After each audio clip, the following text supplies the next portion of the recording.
no que você tem controle. Feito é melhor do que perfeito e não é uma coisa só, né? São várias. E faça com aquilo que você tem. Comece com aquilo que você tem. Por quê?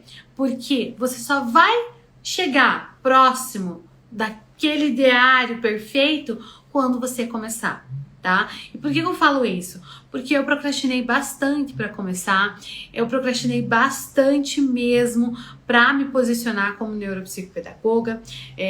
No momento assim que eu resisti muito, eu me auto-sabotava, procrastinava. Quem me conhece já há algum tempo sabe, né, que eu até identifiquei lá os critérios da síndrome de Pamene, que é aquela síndrome que paralisa os neuropsicopedagogos.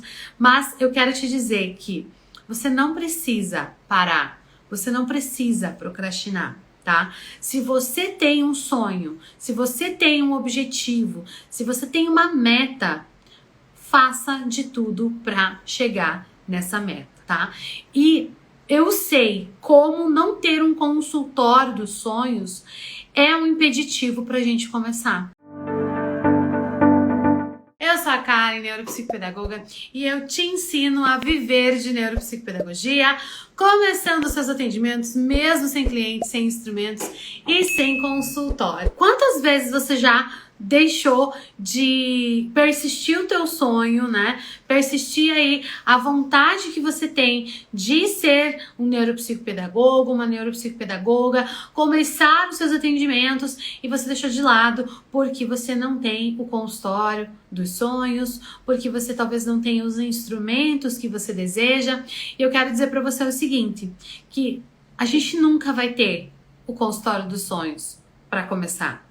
Né? Porque se a gente tem, espera e monta o consultório dos sonhos, você pode não ter os clientes, você pode já ter perdido a tua prática, você pode já ter desistido e mudado o teu foco em relação a isso. Então, uma coisa que eu aprendi, tá? Uma coisa que eu aprendi é foca no que você tem controle. Feito é melhor do que perfeito e não é uma coisa só, né? São várias. E faça com aquilo que você tem. Comece com aquilo que você tem. Por quê? Porque você só vai chegar próximo daquele ideário perfeito quando você começar, tá? E por que eu falo isso? Porque eu procrastinei bastante para começar, eu procrastinei bastante mesmo para me posicionar como neuropsicopedagoga. No momento assim que eu resisti muito, eu me auto-sabotava, procrastinava. Quem me conhece já há algum tempo sabe, né, que eu até identifiquei lá os critérios da síndrome de Pamene, que é aquela síndrome que paralisa os neuropsicopedagogos. Mas eu quero te dizer que você não precisa parar, você não precisa procrastinar, tá? Se você tem um sonho, se você tem um objetivo, se você tem uma meta, faça de tudo para chegar nessa meta, tá?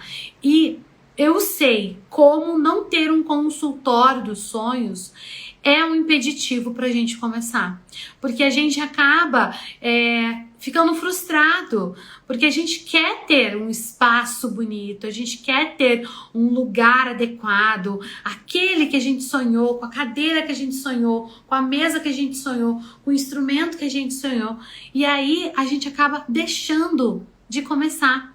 Mas você sabe o que acontece quando nós, neuropsicopedagogos, né, que temos habilitação já, deixamos nosso certificado guardado na gaveta? Você sabe o que acontece? A gente deixa de transformar a vida de alguém.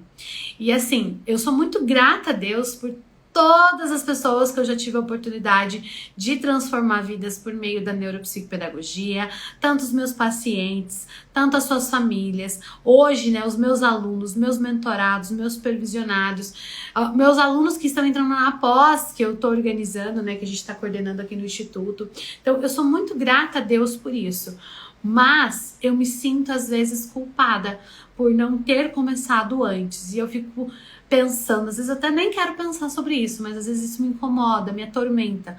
Quantas pessoas eu deixei de ajudar porque eu não tinha um posicionamento claro, porque eu não tinha coragem de atuar com neuropsicopedagogia, porque eu achava que eu não podia ser neuropsicopedagoga se eu não tivesse o meu consultório. E eu fico pensando nisso, isso é uma coisa que me cobra uma responsabilidade de dizer assim, eu sei que quando eu pude, eu fiz o melhor que eu pude, mas isso me cobra o quanto eu podia ter ajudado antes. Gente, eu esperei 2, 3, talvez 3, 4 anos sem atuar para começar. E hoje você pode estar nessa encruzilhada igual eu tava. E você quer fazer, você tem esse sonho, mas você não tem o seu consultório. E talvez isso seja um impeditivo para você. Se você deixar para amanhã, você já pensou quantas pessoas você pode estar deixando de ajudar? Se você não começar hoje, você precisa tomar essa rédea.